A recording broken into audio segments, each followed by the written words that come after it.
কিতাবের মধ্যে লেখা হযরত মূসা আলাইহিস সালাম আল্লাহর দরবারে ফরিয়াদ করে, আল্লাহ আমি মূসা যেদিন জান্নাতে যাব আমার সঙ্গে কোন লোকটা জান্নাতে যাবে?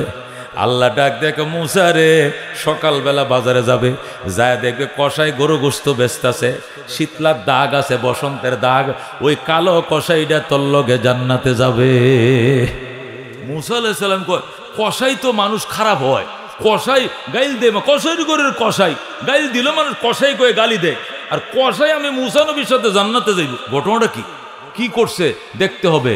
আল্লাহর পয়গম্বর মূসা সকালবেলা ঘুম থেকে উইটা হাত মুখ ধুইয়া গেছে কষাইয়ের কাছে, যায় দেখো, ভাই আসসালামু আলাইকুম। ওয়ালাইকুম সালাম। ভাই কেমন আছেন? ভালো। কষাই চিনেন আমাদের নবী? কষাই গো, হুজুর কি অবস্থা, গোস্ত নিতে আইছেন? কয় না, এমনি আইছে, তোর দেখতাম। আমারে কি দেখবেন, আমি কালো মানুষ, আমারে কি দেখা লাগে? কয় না, খুব মন চাইতেছে তোরে দেখতাম।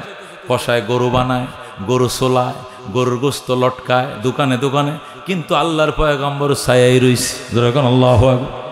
কষাই সারাদিন গোস্ত বিক্রি করছে, মূসা নবী তার দিকে ছায়াই রইছে। রাত্রিবেলা কষাই যখন বাড়িতে যায়, মূসা নবী তার পিছনে পিছনে যায়। কষাই হুজুর আপনি কই যান? কয় আমি আপনার বাড়িতে থাকবো রাত্রে, আমার বাড়ি অনেক দূরে। ঠিক আছে চলেন। বাড়িতে গেছে, কষাই অল্প একটু গোস্ত নিয়ে গেছে, এটা খুশি খুশি করে কাটছে, কাইটা এটা রান্না করছে, বোনা করছে, কইরা একটু গোস্ত আর একটু রুটি একত্রিত করে মাখাইয়া নিজের মাকে খাওয়াইতেছে। যেরকম আল্লাহু আকবার। বৃদ্ধা মা একদম বয়স হইতে হইতে একবার ফরিংয়ের মতো, রাজহাঁসের মতো হয়ে গেছে। এই মারে কয়েক টুকরা খাওয়াইছে, খাওয়ানোর পরে মারে পানি খাওয়াইছে, এরপরে ঘুম পাড়া দিছে। একটু পরে মা হাত বাড়া দিয়েছে, আল্লাহ আমার কলিজার টুকরা সন্তান আমার গরু গোস্ত দিয়ে রুটি দিয়ে খাওয়াইছে। অনেকদিন পর্যন্ত রুটি খাওয়ার বড় শখ ছিল, কিন্তু আমার জবান বন্ধ, আমি চাইতে পারি না। আজকে আমার ছেলে নিজের তরফ থেকে রুটি আনছে, গোস্ত পাকাইছে, নিজে না খাইয়া আল্লাহর নবী আমার ঘরে বইসা রইছে, আমি তারে চিনি, আমার ছেলে তোমার নবীরে চেনে না। মূসা কালিমুল্লাহরে আমার ছেলে চিনে না, এই জন্য পয়গম্বরের মুখে খাবার না দিয়া আমি মায়ের মুখে খাবার দিয়েছি। আল্লাহ তোমার দরবারে দোয়া করি, আমার এই ছেলেটাকে মূসা নবীর সঙ্গে জান্নাত দিও। যেই মাত্র মা দোয়া করছে, আল্লাহ আমার ছেলেকে মূসা পয়গম্বরের সাথে জান্নাত দিও, সাথে সাথে আল্লাহ কবুল করে ফেলছে। আল্লাহু আকবার। যখন সন্তানের দোয়া কবুল হয়ে গেছে, হযরতে মূসা আলাইহিস সালাম আল্লাহু আকবার করে চিল্লান দিছে। এখন ছেলেকে, হুজুর আপনি চিল্লান দিলেন কেন? তোর মা দোয়া করছে, কবুল হয়ে গেছে। আমার মা দোয়া করলো কেমনে? আমার মা তো জবান বন্ধ, কথা কইতে পারে না। আমি আল্লাহর নবী, আমি আল্লাহর পয়গম্বর, তোর মার মনে মনের কথাটাও আল্লাহ আমার কান্দে শোনায়া দিছে। আপনি আল্লাহর পয়গম্বর কহ, কি নাম আপনার? আমি মূসা কালিমুল্লাহ। ছেলে ডাক দেখ, হুজুর আপনি মূসা কালিমুল্লাহ? কয় হায় হায়, আপনি আল্লাহর পয়গম্বর, সারাদিন আমার দোকানে দাঁড়ায় রইছেন, সারা রাত আমার ঘরে বসে রইছেন, আপনারে খাবার না দিয়ে আমি মারে খাবার দিছি, আমার আল্লাহর হস্তে মাফ করে দেন বাজান, মেহেরবানি করে মাফ করেন। মূসা কয়, বাজান কাম তো বানায় ফালাইছ, তোমার মা দোয়া করতে দেরি, কবুল হইতে দেরি হয় নাই। আলহামদুলিল্লাহ আহলিহি ওয়াসসালাতু লিআহলিহা আম্মা বাদ। আউযু বিল্লাহি মিনাশ শাইতানির রাজীম। বিসমিল্লাহির রহমানির রহিম। ইন্নামা ইয়াখশাল্লাহা মিন ইবাদিহিল উলামা। সাদাকাল্লাহুল মাওলানাল আযীম ওয়া সাদাকা রাসূলুহুন নবিয়্যুল কারীম ওয়া নাহনু আলা যালিকা লামিনাশ শাহিদিনা ওয়াশ শাকিরিন ওয়ালহামদুলিল্লাহি রাব্বিল আলামিন। মেলান্দহ পৌরসভায় অবস্থিত মহিলা মাদ্রাসা জগতে মেলান্দহের মধ্যে সবচেয়ে সুনাম এবং খ্যাতি অর্জন করেছে যে প্রতিষ্ঠানটি, সেই প্রতিষ্ঠানটি আমাদের প্রাণ প্রিয় প্রতিষ্ঠান সাউতুল হেরা। কথা কোন ঠিক কিনা? সাউতুল হেরার আয়োজনে, হেরার আহ্বান। হেরা এটা পর্বতমালার নাম, যেখানে প্রথম কোরআন শরীফ আল্লাহ নাজিল করেছিলেন। সুবহানাল্লাহ। আল্লাহর হাবিব সাল্লাল্লাহু আলাইহি সাল্লাম সেখানে 40 দিন এতেকাফ করেছিলেন। হাজী সাহেব উমরা করে আসছেন, আমিও গত হজের মধ্যে ওই হেরায় ওই গুহায় উঠছিলাম, যেখানে কোরআন নাজিল হয়েছে পাহাড়ে, ওখানে উঠে যেখানে জিব্রাইল নবীকে আনুষ্ঠানিকভাবে নবুয়ত এবং কোরআন দিয়েছিলেন, সেখানে বসে 2 রাকাত নামাজ পড়ার তৌফিক হয়েছিল। যেরকম আলহামদুলিল্লাহ। তো আল্লাহ তাআলা আমাদের সবাইকে সেখানে যাওয়ার তৌফিক দান করুক। সৌতুন শব্দের অর্থ হলো আওয়াজ, শব্দ, ধ্বনি। কোন সৌতুন শব্দ তো কি রে?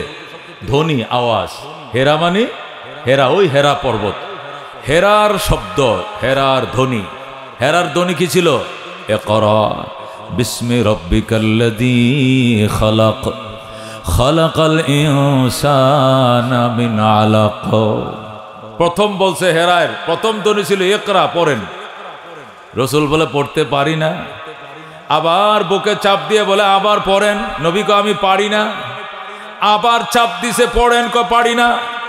আবার চাপ দিয়ে ওই রবের নামে পড়েন যিনি বানাইছে, দিল খুলে গেছে।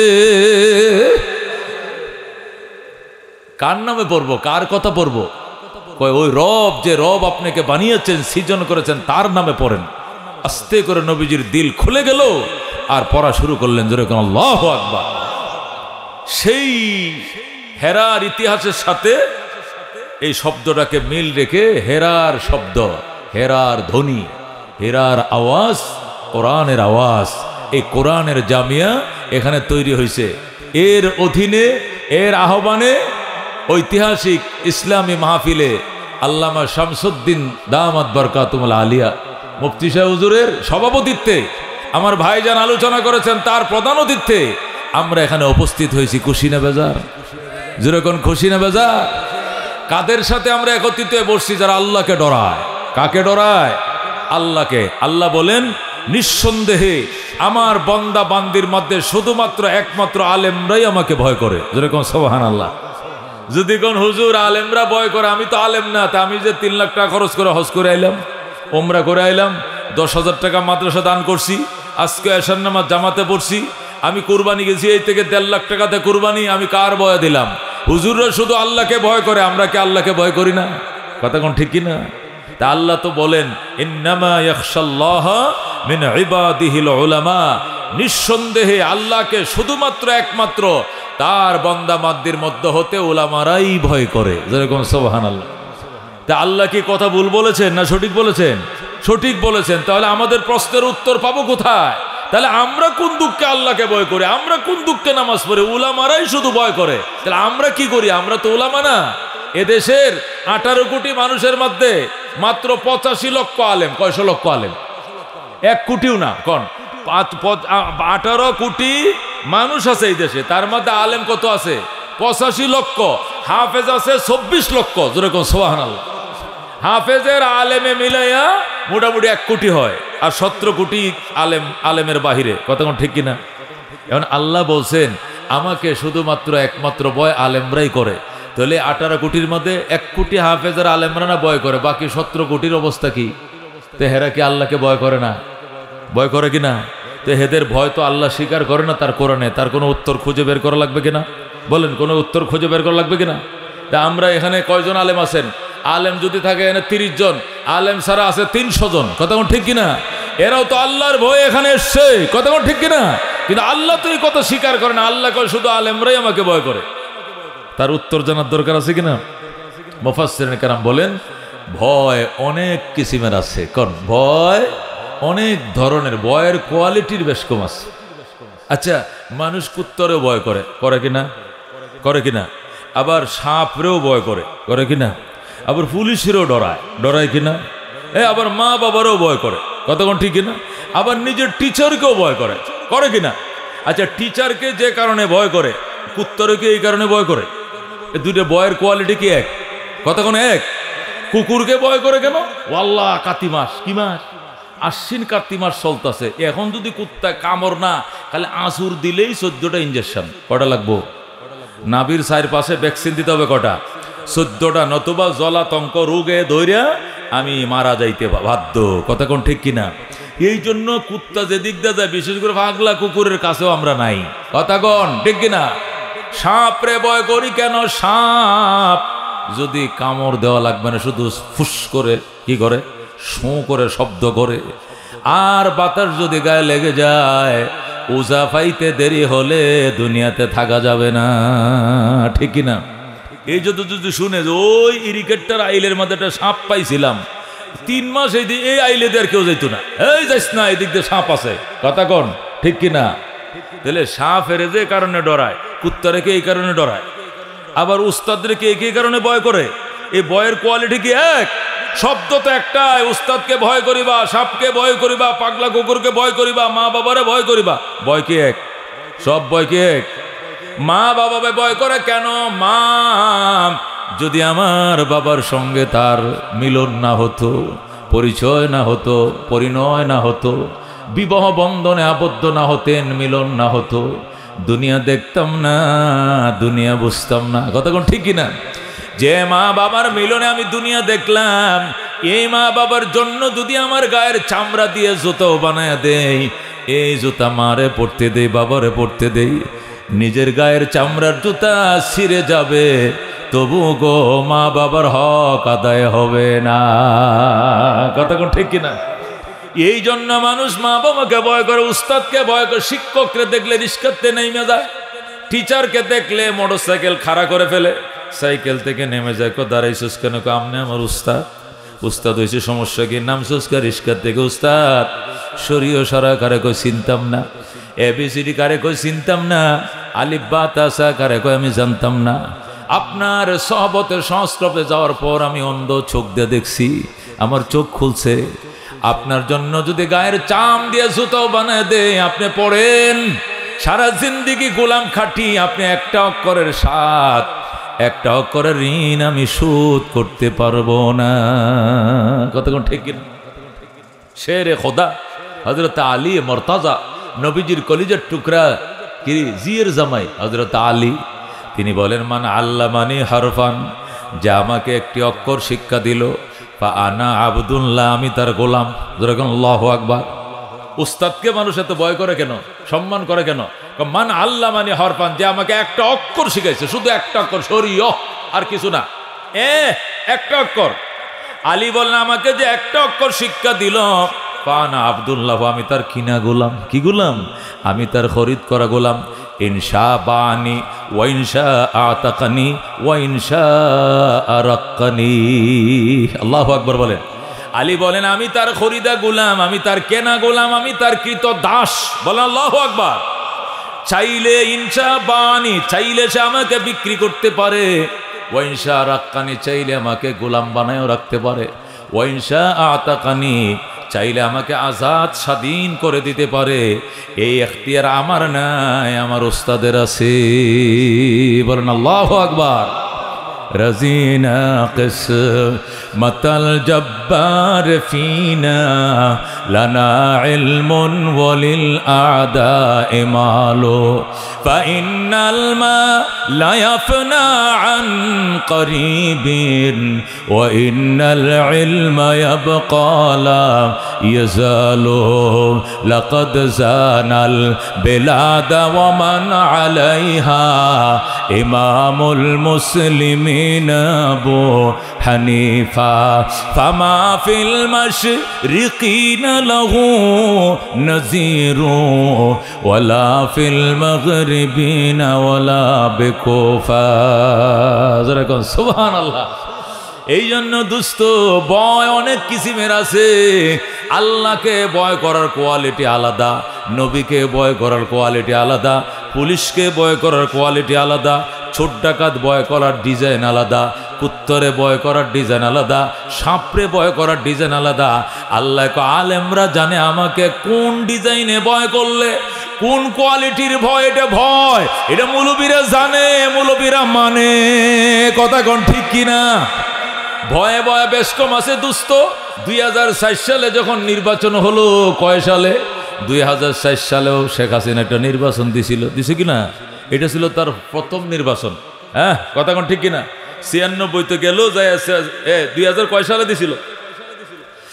দোস্ত, যখন 4 জানুয়ারি 14 সালে 4 জানুয়ারি 2014 সালে 4 জানুয়ারি 2014 সালে 4 জানুয়ারি যখন নির্বাচন দিল, নির্বাচনের মধ্যে মানুষ যায় নাই, অনেক কুত্তা বিলাই গেছিল, কথা কোন ঠিক কিনা? অনেক কেন্দ্রের মাঝে খালি কুকুরের ছবি উঠেছে সাংবাদিকরা, পরের দিন দিছে 2টা কুত্তা একটা কুত্তুনি, 3 জন আসিল ওই কি সেন্টারের মধ্যে, আর কোনো পাবলিক দেখা যায় না, কথা ঠিক কিনা। আবার কোনো কোনো সেন্টারে আগের দিন রাত্রে আগুন দিয়া লাইছিল, শুনছেন না? অনেক সেন্টারে আগুন দিছে কিনা। তা আমার পাশের একটা সেন্টারে আগুন দিছে, আগুন দেওয়ার পরে পরের দিনে ওই এলাকার 4000 লোকের নামে মামলা হয়েছে, কয় হাজার, জেডারে ধরে ফতের মধ্যে রাস্তা ফাইলে দৌড়ে স্কুল পুরা মামলা। কি পুরা মামলা? স্কুল তো নির্বাচনের কেন্দ্র, স্কুলের দরজাটা সব ফুরে লাইছে, এই জন্য স্কুল পুরা মামলা, কেন্দ্র পুরা মামলা। এখন যারে বা হেরে মামলা দেয়, মানে আমার এক পরিচিত মহব্বতের ভাই একবারে 3 চিল্লা দিয়া এত বড় দাঁড়িয়ে রাখছে, একবারে মনে করেন 10-15 বছর ধরে তার দাঁড়িয়ে আছে, গেলে দাঁড়ি কোনোদিন হুঁশ দেয় না। ওমা দেখি দাঁড়ি নাই, ক্লিন শেপ। কিরে ভাই আপনার দাড়ি কই? কথা কম কর মিয়া, স্কুল পুরা মামলা দিয়া দিব। জীবন বাঁচানো আগে দাড়ি ফরে রাখবো, আগে জান বাঁচাই, না হলে শিবির কয়ে মামলা দিয়া 14 বছরের সাজা দেয়া লাগবে। জোরে কর নাউজুবিল্লাহ। আমি বললাম ভাই এই স্কুল পুরা মামলার থেকে বাঁচার জন্য পয়গম্বরের কলিজার মধ্যে তুমি ফুঁস দিলা, নবীজের কলিজার মধ্যে খোর লাগায়া দাড়ি সাসলা, আর আমরা যদি কয় ফাঁসিও হবে রাজি আছিলাম, তবু গো পয়গম্বরের কলিজায় দাড়ির মধ্যে ফুঁস দিতে আমি রাজি না। কথা কোন ঠিক কিনা দোস্ত? এই হলো পাবলিকের দিনদারি, এই হলো পাবলিকের বুজুর্গি। কথা কোন ঠিক কিনা? বাস এই আসি এই নাই, বেদ গড়া তোর গাইডা নাই। ওই যে আগে মুরব্বীরা আছে কি শিল্লুক গাইতো, এই আছে এই নাই, বেদ গড়তে গাইডা। এটা কি কয়? জিলকি, এটা কি বিজলি। এই যে আছে আলো পরে আবার অন্ধকার। কথা ঠিক কিনা? এই পাবলিকের দিনদারি এই আছে এই নাই, বেদ গড়ায় গাই নাই, মানে এই দাড়ি আছে এই দাড়ি নাই, এই একটু রাখছি আবার এই ক্লিন শেপ। কথা কোন ঠিক কিনা? এই দিনদারি আর মৌলবীদের দিনদারি। মৌলবীরা রাত্রে ঘুমাইবে আর তুমি তাহাজ্জুদ পড়বে, তার ঘুম আর তোমার তাহাজ্জুদের সমান। কথা কোন ঠিক কিনা? একে বলে আলেম। এই জন্য আল্লাহ কই ইন্নামা ইয়াখশাল্লাহ মিন ইবাদিহিল উলামা। নিঃসন্দেহে এই কথার মধ্যে কোনো সন্দেহ নাই, আল্লাহর বান্দা বান্দীদের মধ্যে আল্লাহকে সবচেয়ে বেশি ভয় করার মতো ভয় আলেমরাই করে। কথা কোন ঠিক কিনা? উলামায়ে কেরামই করে। উলামায়ে কেরামকে যদি বলো, আমার এক মুসল্লি উনি ইটালি যাবে, কই যাবে? ইটালি যাবে। এখন দাড়ি টাড়ি তো আছে, আমার ওয়াজ সবসময় আমার পিছনে জমা পড়ে। আরেকদিন কো হুজুর ভিসা তো এসে গেছে। কই? ইটালি। যা। সমস্যা যে কি সমস্যা? দাড়ি না কাটলে ওই যে দূতাবাসে দাঁড়াইলে বাড়ি দ্বারা তো ওই যে ছাড়পত্র দেয় না। অন করা কি? করা কি অন আমার কাছে কি লেগাইছো? কই এটা জানার জন্য। অন্য করতে ফতোয়া হলো, আমি ফতোয়া দিতে পারবো না। ইটালি না, ইটালির যদি রাজাও বানায় আমাকে, আমি লাথি মারবো, কিন্তু দাঁড়িতে ফোঁস দিতে পারবো না। কথা কোন ঠিক কিনা? আর তুই বেটাটা বিশাল চিন্তা কর, হুজুর 16 লাখ টাকা দাম। কত দাম? 16 লাখ টাকা। 16 লাখ বেশি না দাঁড়ি বেশি? এই জন্য কাইটেলাই কোনো মতে এই দেশে পৌঁছার পরে আল্লাহ দিলে আবার আল্লাহ বাঁচাইলে দাঁড়ি আবার এক কেলামো, কিন্তু ফারই কোনো মতে বিমানটা দে এই দেশে ঢুকি কোনো মতে। আমি বললাম যে হবে না। ওমা শুক্রবারে মসজিদে জিজ্ঞেস করছে, যখন ফতোয়া পায় নাই, শনিবার দিন 2 হাতে যা ধরে ফল ফ্রুট নিয়ে আমার বাসায় হাজির। কমলা আছে, আপেল আছে, আনার আছে, নাশপাতি, বেদানা সহ কত কিসিমের ফল ফ্রুট। আমি কিও ভাই জসিম কি খবর? কজুর ওই যে আইছিলাম ওই ফতোয়াটার লাগে, আমার হাতে কি? কইটা হাতিয়ে আনছে সামান্য। আমি হাতিয়া সহ তুমি এখান থেকে বিদায়, ঘরে ঢোকা যাবে না, এখান থেকে বিদায়। মাল আনছো ফতুয়া ঘুরাই দেওয়ার জন্য, কলিজায় নবীর কলিজায় আঘাত দিবি, আর তোর ফতুয়া দিব যে বিদেশ গেলে দাড়ি কাটা জায়েজ আছে। আমি টুকরা টুকরা হয়ে যাবো, এই ফতুয়া দিতে পারবো না, পারবো না, পারবো না। কথা ঠিক কিনা দোস্ত? এই কটা মৌলবী এই দেশে আছে বলে এখনো ইসলাম আছে। এই কটা মৌলবী এই দেশে আছে বলে বিশ্ব ইজতেমা বাংলাদেশে হয়। এই মৌলবী কয়টা আসে বলে 24 লক্ষ কোরআনের হাফেজ এই দেশে। কথা ঠিক কিনা? 80,000-এর উপরে মাদ্রাসা এই দেশে, 35,000-এর উপরে মক্তব এই দেশে। কথা ঠিক কিনা? এখনো 3 চিল্লা সাথীর অভাব নাই, দাড়িওয়ালার অভাব নাই। আরব রাজ্যগুলো নবীর দেশে যায় দেখেন গা, দাড়িওয়ালা লোক পাইতেন না। মসজিদের ইমাম, মাদ্রাসা টিচার ছাড়া একটার গালেও দাড়ি নাই, সব ক্লিন শেভ। আল্লাহ এই দেশে এখনো লক্ষ লক্ষ পাবলিক এদের গাল বড় দাড়িওয়ালা আছে এই দেশে। কতক্ষণ ঠিক কিনা? কেন? উলামায়ে কেরামের বরকতে। এদেশ কি আলেম ওলামায়ে বড়া। কতক্ষণ ঠিক কিনা? আল্লাহর হাবিব সাল্লাল্লাহু আলাইহি ওয়াসাল্লাম যখন তিনি মক্কায় ছিলেন, হঠাৎ একদিন বলতেছেন কোরআন তো নাজেল হওয়া শুরু হয়ে গেছে, এটা শিক্ষা চালু রাখতে হবে। নতুবা আমি মরে গেলে কোরআনের চর্চা বন্ধ হয়ে যাবে, মাদ্রাসা বানাবো, একটু জায়গা দাও, জায়গা দাও। রসুলের ফুফাতো ভাই হযরতে যায়েদ ইবনে আরকাম রাদিয়াল্লাহু তাআলা আনহু ডাক দেয়া কয়, রাসূলুল্লাহ, হাবিব আল্লাহ, আমি আবার বাবা আরকাম ইবনে আবিল থেকে একটু জায়গা পাইছিলাম, যদি মাদ্রাসার জন্য কবুল হয় এই জায়গা বিনা দাবিতে আমি অক্ষ করে দিলাম মাদ্রাসার জন্য।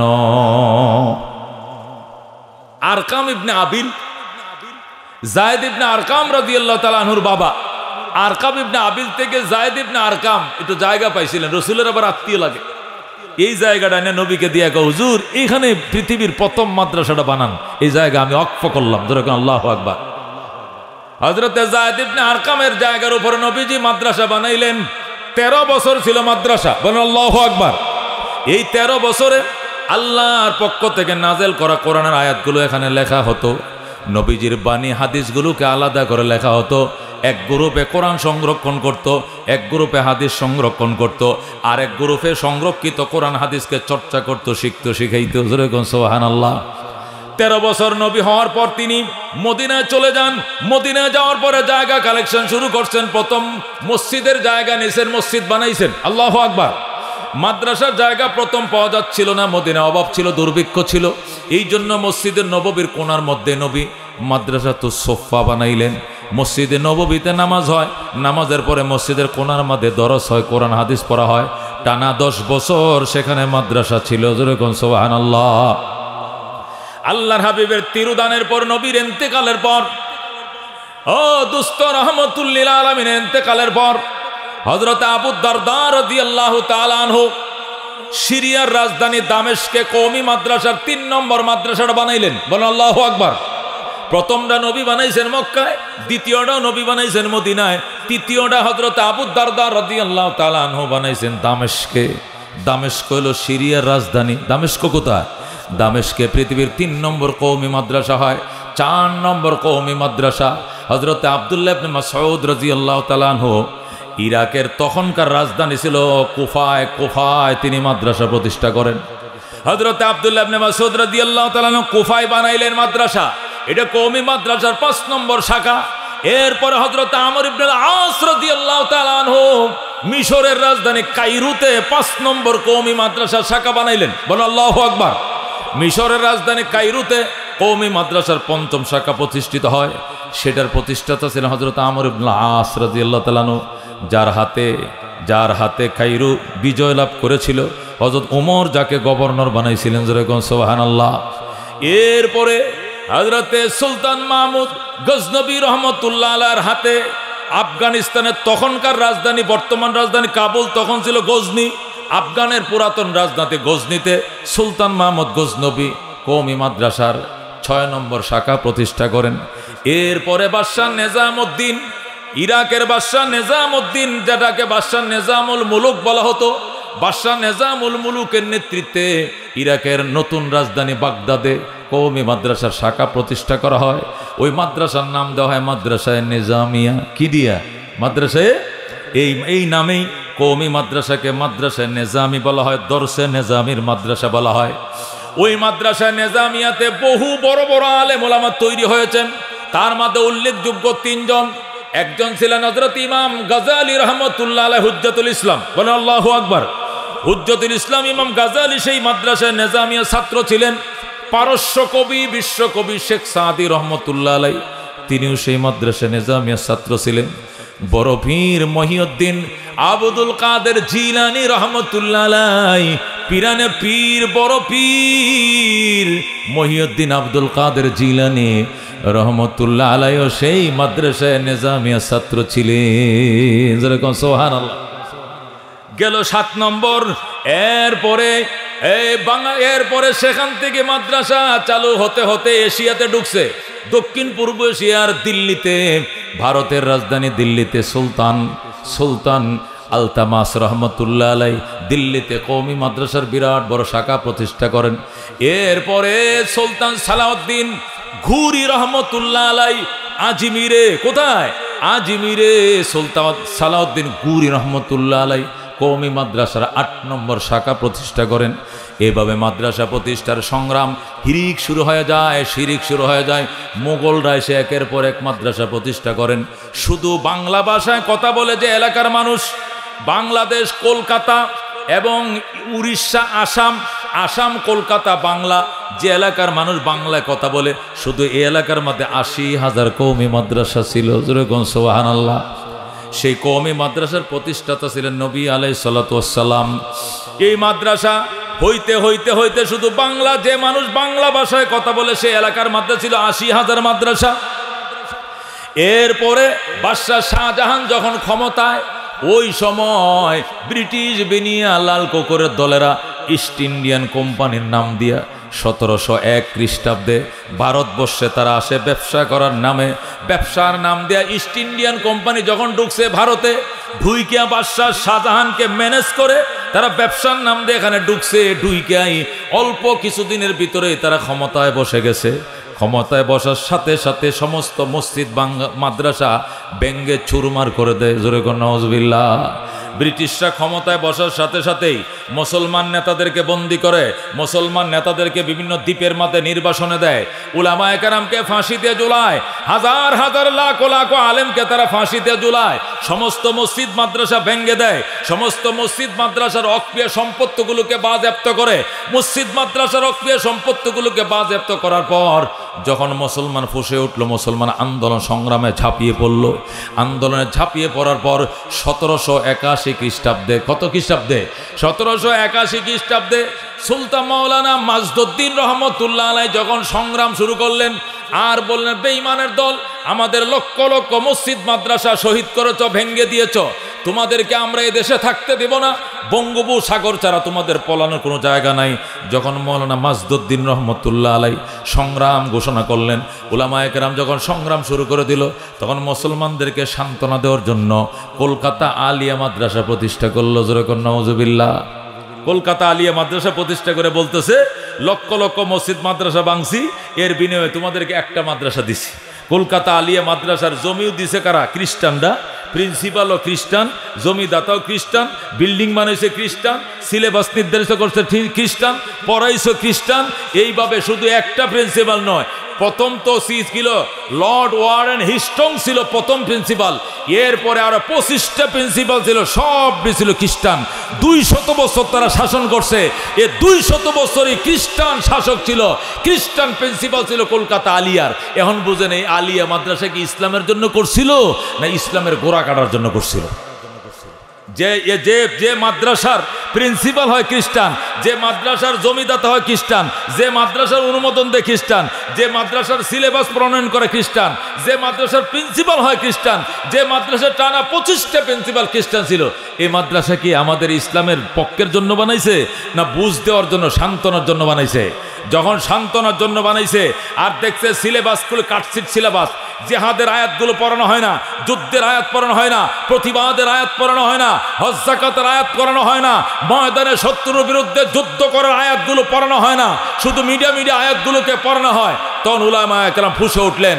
উলামায়ে কেরামের চাপ সইতে না পেরে, আল্লাহু আকবার, এক পর্যায়ে তারা লেজ গোটাইতে বাধ্য হলো। 1866 খ্রিস্টাব্দে হযরতে কাসেম নানুতুবি রহমতুল্লাহ আলাইহি সহ একদল উলামায়ে কেরাম দেওবন্দ মাদ্রাসা প্রতিষ্ঠা করলেন।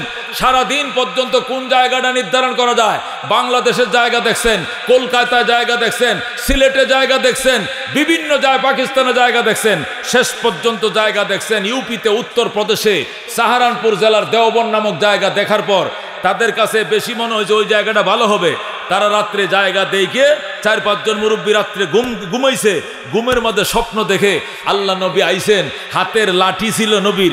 আয়া কয়, এই তোরা ঘুম থেকে উঠ, আমার সঙ্গে আয়, আমি লাঠি দিয়া দাগ দিয়া দিতেছি, সকালে উঠে যেখানে দাগ পাবি এটাকে মাদ্রাসার বাউন্ডারি বানাবি। জোরে কোন সুবহানাল্লাহ।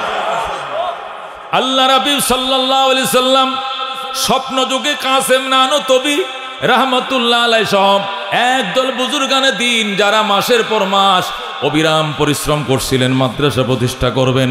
কোথায় প্রতিষ্ঠা করবেন, কতটুকু জায়গানে প্রতিষ্ঠা করবেন, এরিয়াটা কত হবে, কি পরিমাণ হবে, আল্লাহ নবী নিজে রাত্রিবেলায় লাঠি দিয়া দাগ দিছে, তারা স্বপ্ন দেখছে। সকালবেলা ঘুম থেকে উঠে দেখে আলু ক্ষেতের মাঝে যেরকম আলু রোয়ার আগে লাঙ্গল দিয়ে টান দিলে দাগ পড়ে যায়, পয়গম্বরের লাঠির দাগ এইরকম মাটি খুই দেয়া দাগ হয়ে গেছে। যেরকম আল্লাহু আকবার। رزينا قسمة الجبار فينا لنا علم وللأعداء مال فإن الماء لا يفنى عن قريب وإن العلم يبقى لا يزال। এই যে মাদ্রাসা দেওবন্দ মাদ্রাসা 1866 হওয়ার পর আল্লাহু আকবার 1900 শুরু হওয়ার আগেই বেঈমানরা পলাইছে, বেঈমানরা কুত্তার দল পলাইছে, লাল কুত্তার বাহিনী পলাইছে, পলাইতে পলাইতে বাংলাদেশ ব্রিটিশ শাসন মুক্ত হইছে। এই মাদ্রাসা প্রতিষ্ঠা করার 1 নম্বর উদ্দেশ্য ছিল ব্রিটিশকে দেওয়া আন্দোলন সফল করা, কথা কোন ঠিক কিনা? সেই দেওবন্দ মাদ্রাসার থেকে লেখাপড়া করে বাংলাদেশে হাটাজারি মাদ্রাসা হয়েছে, হাটাজারির থেকে জিরি হয়েছে, জিরির থেকে পটিয়া হয়েছে, পটিয়ার থেকে নানুপুর হয়েছে। এইভাবে হইতে হইতে বাংলাদেশে লালবাগ হয়েছে, ফরিদাবাদ হয়েছে, মালিবাগ হয়েছে, চৌধুরীপাড়া হয়েছে, হইতে হইতে আপনাদের জামিয়া হুসাইনিয়া হয়েছে, চামড়া গোদাম মাদ্রাসা হয়েছে, শেরপুর তেরা বাজার হয়েছে, ময়মনসিংহের বালিয়া মাদ্রাসা হয়েছে, ইসলামিয়া মাদ্রাসা হয়েছে। ও দুস্থ হইতে হইতে বাংলাদেশে লক্ষ লক্ষ মাদ্রাসা হয়েছে। বর্তমানে বাংলাদেশে 80,000-এর উপরে মাদ্রাসা, 85 লক্ষের উপরে আলেম, 24 লক্ষের উপরে কোরআনের হাফেজ। সুবহানাল্লাহ। এ দুস্থ নিজের ছেলেকে আলেম বানাইছো, বিএ পাস করাইছো, এমএ পাস করাইছো, ছেলে তাকে ঢাকা শহরে, তুমি তাকে গ্রামে। মৃত্যুর সংবাদ শুনে বলবে এলাকাবাসী দাফন করে ফেলেন, আমার ছুটি নাই, আসতে পারবো না। এই দেশে বহু উচ্চ শিক্ষিতর মা বাবা ঢাকা শহরে, গাজীপুরে বৃদ্ধাশ্রমে থাকে, বৃদ্ধাশ্রমে থাকে। লেখা আছে প্রবীণদের জীবনের শেষ ঠিকানা, লেখা আছে প্রবীণদের জীবনের শেষ ঠিকানা। যে সমস্ত সন্তানরা মা বাবারে বাদ দেয় না, এই মা বাবাদেরকে আমাদের কাছে নিয়ে আসেন, আমরা বিদেশি সংস্থা দিয়ে আপনার মা বাপরে ফাইলে দি মজুরে কর নাউজুবিল্লাহ। যারা আপ টু ডেট সন্তান বানাইছেন, যারা আপ টু ডেট সন্তান বানাইছেন, অত্যন্ত দামি ছেলে বানাইছেন, দামি দামি ঘুষ খাওয়া শিখাইছেন, দামি দামি ক্লিন শেপ করা শিখাইছেন, ওই সমস্ত দামি উচ্চ শিক্ষিত ছেলেরা, পুলিশ অফিসারের মারা বাবারা, বড় বড় অফিসারদের মা বাবারা ওই বৃদ্ধাশ্রমে থাকে। নাউজুবিল্লাহ। ওই দিন দেখলাম এক লোক বৃদ্ধাশ্রমে, এক মহিলা মারা যাইতেছে, মারা যাওয়ার আগে কইতেছে, বাবা এই নম্বরটাতে আমার ছেলের একটু ফোন দেন তো, আমার ছেলে চিটাং থাকে, উনি বড় অফিসার। তো বৃদ্ধাশ্রমের অফিসারে ফোন দিছে, স্যার আপনার মা তো মৃত্যু সজ্জায়, আপনার একটু শেষবারের মতো দেখতে চাই, আপনি একটু আসেন, চিটাং থেকে আসেন। উনি বলছে, আমার মাকে বলেন আমার ছুটি নাই, আমি আসতে পারবো না। এইভাবে না করছে। একটু পরে মা মারা যাবে, কয় আমি মারা যাব, আমি শেষবার দেখতে চাই, আবার বলছে আমি আসতে পারবো না।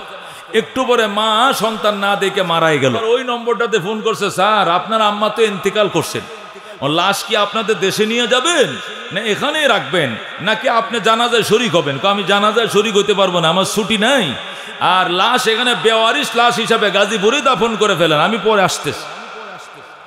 জানাজায় আসে নাই, দুয়ায় আসে নাই। এর 2-3 মাস পরে স্যার আইছে, আয়ে কইতেছে, ভাই এখানে আপনাদের এই বৃদ্ধাশ্রমে বৃদ্ধা মিলে কতজন আছে? কয় আছে 130 জন। আর স্টাফ কত? স্টাফ আরো 20-30 জন আছে।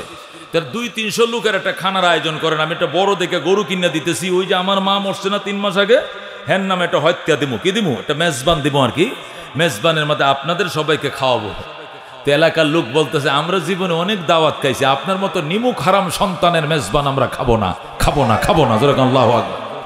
আপনি কত বড় নিমুখ হারাম, আপনার মার চিকিৎসার খবর লন নাই। আপনি এত বড় অফিসার, আপনার মাকে সাথে না রাইকা বৃদ্ধাশ্রমে দিছেন। বৃদ্ধাশ্রমে কারা থাকে? যাদের সন্তান নাই, ওয়ারিসদার নাই, ছেলে নাই, মেয়ে নাই, কেউ নাই, এই দুনিয়াতে নাই বলতে কিচ্ছু নেই আল্লাহ ছাড়া। এরা না আইলো বৃদ্ধাশ্রমে, কিন্তু আপনার মা বৃদ্ধাশ্রমে থাকবে কেন?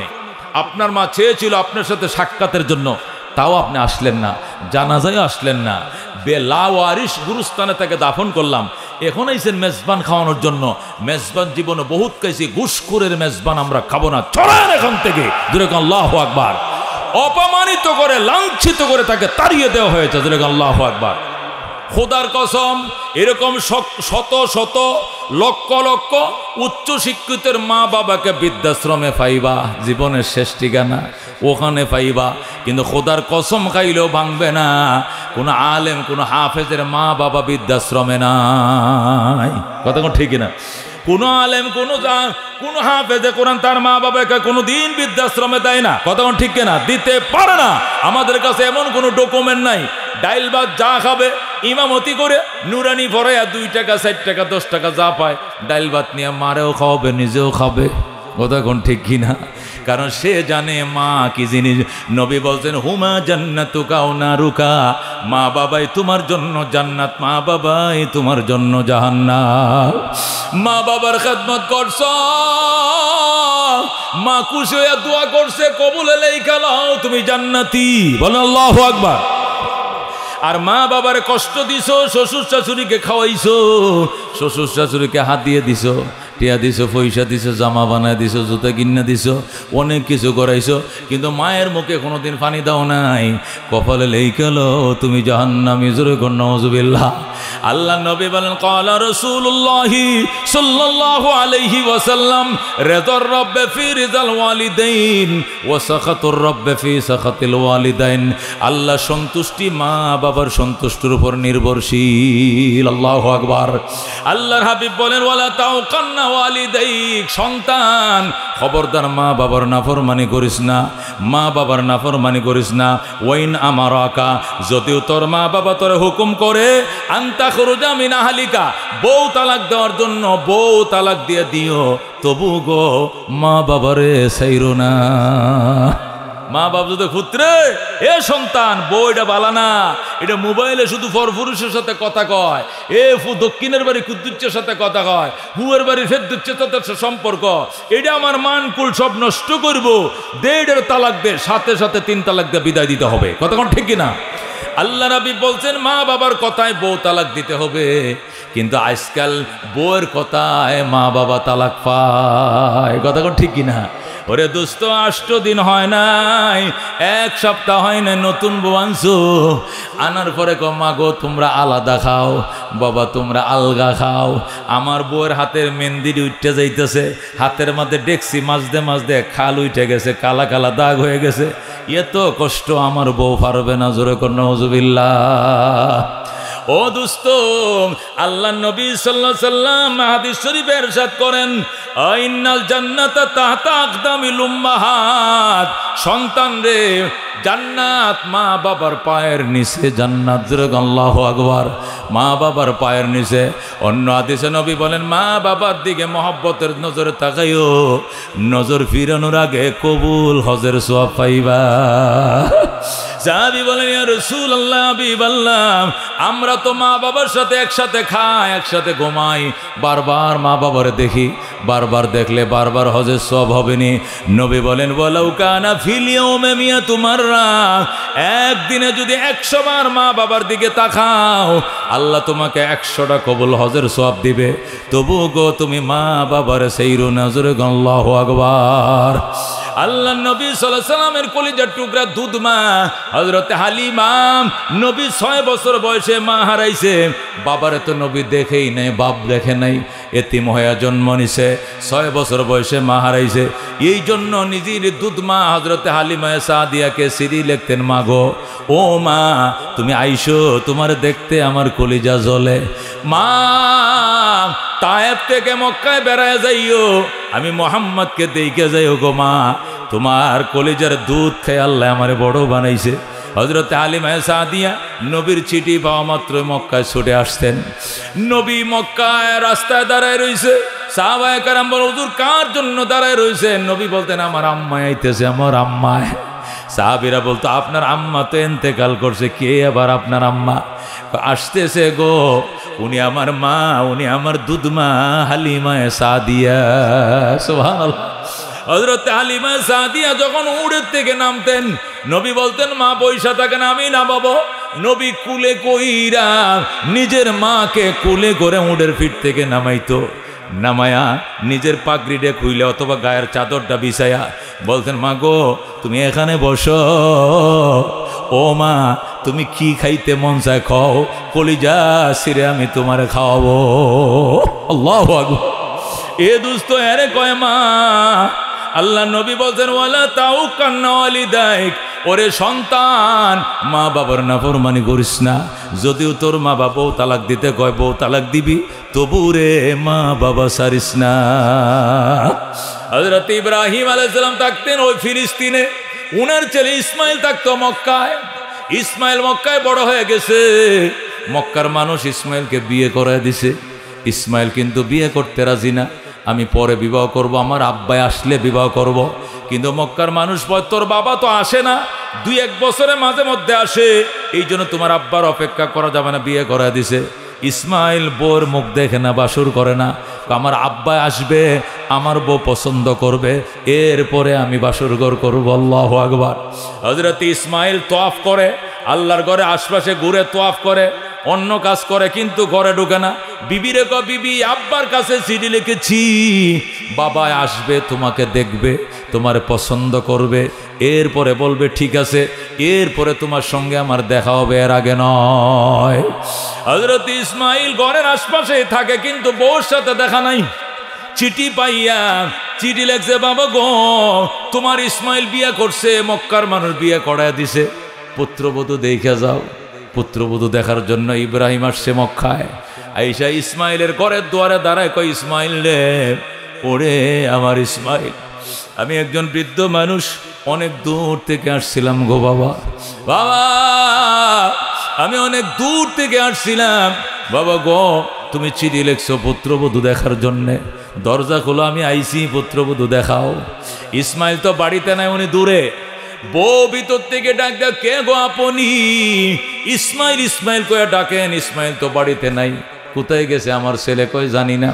কবে আসবে? কোথাও তো জানি না। কেমন চলছে তো সংসার? কয় সংসার তো ভালো চলছে না, বিয়ের পরের দিন থেকে স্বামীর সাথে সাক্ষাৎ নাই। কি বলো তুমি? কয় হ্যাঁ। ইসমাইল আসলে কয়ও আমি আবার আসবো, আমার ইসমাইল আসলে কয়ও আমি আবার আসবো গো মা। মারে আমি অনেক দূর থেকে আসছিলাম, তুই তো আমার থাকতে বললি না। ইসমাইলের বিবি কয় চলে যান আঙ্কেল, চলে যান, আমার স্বামী বাড়িতে নাই, আমার স্বামী আসলে আবার আইসেন, আজকে চলে যান, আমার স্বামী নাই, তার ঘরে অনুমতি ছাড়া ঢোকান যাবে না। ইব্রাহিম চলে যাওয়ার কয় মা রে, আমি একজন বৃদ্ধ মানুষ, অনেক দূর থেকে আসছিলাম, নাস্তাও খাওয়াইলা না, আদরও করলা না, যত্ন করলা না, থাকতেও বললা না। আমার ইসমাইল আসলে কয়ও আমি আবার আসবো গো মা। আর কয়ও আমার ইসমাইলের ঘরের চৌকাটটা ভালো নয়, চৌকাটটা যেন তাড়াতাড়ি বদলাইয়া লয়। আল্লাহু আকবার। এই কথা বলে ইব্রাহিম চলে যায়। রাত্রিবেলা ইসমাইল ঘরে আইসে, আইসা কয় বিবি আমার বাবা কই? কে তোমার বাবা? আব্বা আইছিল নি? কয় না। আসছিল। কে বলছে? আমি আমার বাবা ইব্রাহিমের গন্ধ আমার নাকে পাইতেছি। আমার বাবা আইছিল, আমার বাবা ইব্রাহিম, উনি যে রাস্তা দিয়ে হাইটা যায় মেশকের সুঘ্রাণ ছড়ায়। আমার বাবা আসছিল মক্কা নগরে, হেরেম শরীফ পুরা মুখরিত হয়ে গেছে। আমার বাবাই কই? তুই কি আমার বাবারে থাকতে বলিস নাই না? আমার বাবারে নাস্তা খাইতে দাও নাই গো না, আমার বাবার আদর করো নাই গো না, থাকতে বলো নাই না। ইসমাইল কান্দে, কি সর্বনাশ করলি রে? আমার বাবার কাছে সিডি পাঠাইছিলাম, আমার সিডি পাইয়া তোরে দেখতে আইছিল আমার আব্বা, আর তুই বুঝে আমার বাবারে আদর করলি না। যা বাবা যা। হযরত ইসমাইল কান্দে। মহিলা কয় কান্দেন না, আপনার বাবাই বলছে আবার আসবেন গো। তিনি আবার আসবেন বলছেন। আর কি বলছেন? আর বলছেন আমি তো দেখি আমাদের ঘরের চৌকাটটা নতুন কাঠ দিয়ে বানাইছেন, আর উনি বলছে চৌকাটটা নাকি ভালো নয়, বদলাইতে হবে। ইসমাইলকে বুঝেছি এটা ঘরের চৌকাট নয়, এটা ফ্যামিলির চৌকাট। তোরে 3 তালাক দিয়ে বিদায় দিতে কইছে। আল্লাহু আকবার। 1 2 3 চলে যাও বাপের বাড়ি। ওরে অভিশপ্ত নারী, আমার বাবাই কইছে তোরে 3 তালাক দিয়ে বিদায় করে দেওয়ার জন্য। আল্লাহু আকবার। খেদমতে মা দর পে দর কুন সুবহ শাম তাকে বাসি দর্দ আলম নেকে নাম हर के खदमत कर दे वो मखदूम शुद हर के खुदरा दी दे वो महरूम शुद खदमत माँ दर पे दर कुन इख्तियार ताके बाशी दर्द आलम बख्तियार हजरत इस्माइल আবার বিয়ে করছে বনু জুরহুম গোত্রে বিবাহ করছে মক্কার মধ্যে সবচেয়ে দামি বংশ হলো বনু জুরহুম বংশ সবচেয়ে দামি কবিলা হলো বনু জুরহুম কবিলা এরা স্বামী ভক্ত স্বামীর খেদমত করে এরা বড় দিনদার ইমানদার এইজন্য ইসমাইল বনু জুরহুম গোত্রে সম্ভ্রান্ত পরিবারে নতুন করে বিয়ে করছে ইসমাইল আবার বিয়ে করছে বিয়ে করে চিঠি লিখছে বাবা গো তোমার ইসমাইল চৌকাট বদলাইছে এবারে চৌকাট দেখে যাও ভালো কিনা মন্দ আল্লাহু আকবার হযরত ইব্রাহিম চিঠি পাইয়া চৌকাট নতুন চৌকাট দেখার জন্য আবার আইছে মক্কা নগরে আইসে আবার ডাক দে ইসমাইল রে ইসমাইল ইসমাইল ওই দিনও বাড়িতে নাই তিনি আবার হেরেম শরীফে অথবা দাওয়াতের কাজে হরিণ শিকারে গেছে বউ ঘর থেকে কয় কে গো আপনি আমি ইসমাইলের বাবা আমি একজন বৃদ্ধ মানুষ বহু দূর থেকে আসছিলাম রে মা মা আমার ইসমাইল কই আল্লাহু আকবার মহিলা টাস করে দরজাটা খুইলা হযরত ইব্রাহিমের কদম মুবারকে পড়ে যায় ডাক দিয়ে গো আব্বা যান নিজের সন্তানের ঘরে ঢুকবেন অনুমতির দরকার নাই গো বাবা আসেন বাবা গো আপনার ইসমাইলের নতুন বউ আমি এটা আগেরটা না আমি নতুন আইছি আল্লাহু আকবার মা চলো ঘরে ইসমাইলের নতুন বউ ইব্রাহিমকে ঘরের দুয়ারে আইনা জলচকিতে বসাইছে বসায়া অজুর পানি আনার জন্য জমজমের পারে যাইয়া জমজম কুয়ার থেকে বালতি ভরে নিয়ে আইসা এক হাতে পানি ডালে আরেক হাতে শ্বশুরের হাতটি পাউডি মুখটা ধুয়ে দেয় আল্লাহু আকবার এক হাতে পানি ডালে আরেক হাতে হাত ধুয়ে দেয় পাও ধুয়ে দেয় এইভাবে শ্বশুরের খাতমত শুরু হয়েছে আল্লাহর খলিল খুশি গো আল্লাহর খলিল বড় খুশি ইব্রাহিম ডাক দে মারে মুখটা হাতটা মুইছা দে গামছা লো তোয়ালি লো বিবি ডাক দে গো শ্বশুর আব্বা কিসের গামছা কিসের তোয়ালি আমি আমার মাথার চুল দিয়া কেশ দিয়ে আপনার পাও মোবারক মুইছা দিলাম মহিলা নিজের মাথার চুলের কুপাটা নতুন বউ এত বড় চুলের কুপাটা খুইলাম এই চুল দিয়া শ্বশুরের পাউডি মুইছা দেয় শ্বশুর ডাক দেখো মাগো আমার ইসমাইল কই কো দাওয়াতে গেছে ওই যে আমার আনছিল ঘরের পরে দেখা নাই বাবার সাথে দেখা হওয়ার আগে বউর মুখ দেখবে না আমার ইসমাইল কবে আসবে গো চলে আসবে কেমন আছো গো মা অনেক ভালো আছি গো আব্বা জান কেমন চলছে সংসার গো আলহামদুলিল্লাহ অনেক সুখের সংসার গো ইব্রাহিম ডাক দেখো মা আমি গেলাম গো আমি আবার আসবো গো মা এখানে থাকা নিষেধ আমি থাকতে পারবো না আমি আবার আসবো গো যেই বলছে চলে গেলাম ইসমাইলের বউ দরজার ফাতারে দাঁড়াইছে দাঁড়ায় গো বাবা আপনাকে আমি যাইতে দিব না আল্লাহু আকবার আব্বা জান আগের বিবি আপনাকে যাইতে দিছিল সে তালাক পায় গেছে আমার জীবন থাকতে আপনাকে যাইতে দিমু না ইব্রাহিম কমা আমার যাইতে দাও আগে আমি অসন্তুষ্ট হয়ে গেছিলাম এবার অসন্তুষ্ট নয় আমার ইসমাইল আসলে কইও এবারে চৌকাট বড় ভালো গো এই জীবনে যেন এই চৌকাট না বদলায় যেরকম সুবহানাল্লাহ এ দুস্ত এরে বলে মা এরে বলে বাবা হযরতে হাকিমুল উম্মত মুজাদ্দিদে মিল্লাত শাহ আশরাফ আলী থানভী লেখে মা বাবার খেদমত করো গো পাঁচটা জিনিস পাইবা কয়টা জিনিস পাইবা এক নম্বর তুমি 100 বছর 90 বছর বাঁচবা দীর্ঘ হায়াত আল্লাহ তোমাকে দিবে যেরকম সুবহানাল্লাহ দুই নম্বর পুরস্কার মা বাবার খেদমত যারা করে গো আল্লাহ তাদেরকে সম্মানের চেয়ার দিবে এরা চেয়ারম্যান হবে মেম্বার হবে সভাপতি হবে মুফতি হবে মুহাদ্দিস হবে ইমাম হবে মন্ত্রী হবে মিনিস্টার হবে আল্লাহ মা বাবার দোয়াপ্রাপ্ত সন্তানদেরকে সম্মানের চেয়ার দেয় তিন নম্বর পুরস্কার মা বাবার খেদমত যারা করে গো মা বাবার দোয়া যারা পায় আল্লাহ এদেরকে বড় বড় মুসিবত থেকে রক্ষা করে যেরকম সুবহানাল্লাহ যদি আপনি মাঠে গেছেন ঘাস কাটার জন্য ঠাডা পড়বে মাথায় ফেরেশতারা ঠাডা নিয়ে রওনা করছে আপনার মাথা ফেলার জন্য মা হাত বাড়াইছে, আল্লাহ আকাশ ভালো নয়, ধ্রিম ধ্রিম করে টাড়া পড়তেছে, আমার সন্তান গরুর ঘাস কাটার জন্য সরে গেছে। আল্লাহ গো আমার পুত্রের তুমি হেফাজত করো। সাথে সাথে আমার আল্লাহ বলবেন, ফেরেশতারা রে, ঠাডাটা তুমি নারকেল গাছের মাথায় ফেলো, তাল গাছের মাথায় ফেলো, মায়ের আদরের সন্তানের মাথায় ফেলো না। আল্লাহু আকবার। এ দোস্ত, এই জন্য হাকিমুল উম্মত মুজাদ্দিদ মিল্লাত শাম আশরাফ আলী থানভী রহমাতুল্লাহ আলাইহি লেখে, মা বাবার খেদমত করো গো, আল্লাহ বড় বড় মুসিবত থেকে বাঁচাবে। ঠাডার তলে পরেও কিছু হবে না। অ্যাক্সিডেন্ট হয়েছে, লগের মানুষ মারা গেছে, তোমার কিছু হবে না। ও দোস্ত, 3 নম্বর 4 নম্বর পুরস্কার, মা বাবার খেদমত করো গো, মক্কা মদিনা যাইতে পারবা। তো যতই গরিব হও না কেন, মা বাবার দুয়ার বরকতে আল্লাহ তোমাকে খোদার ঘর না দেখায়া, নবীর রওজা না দেখায়া মরণ দিবে না।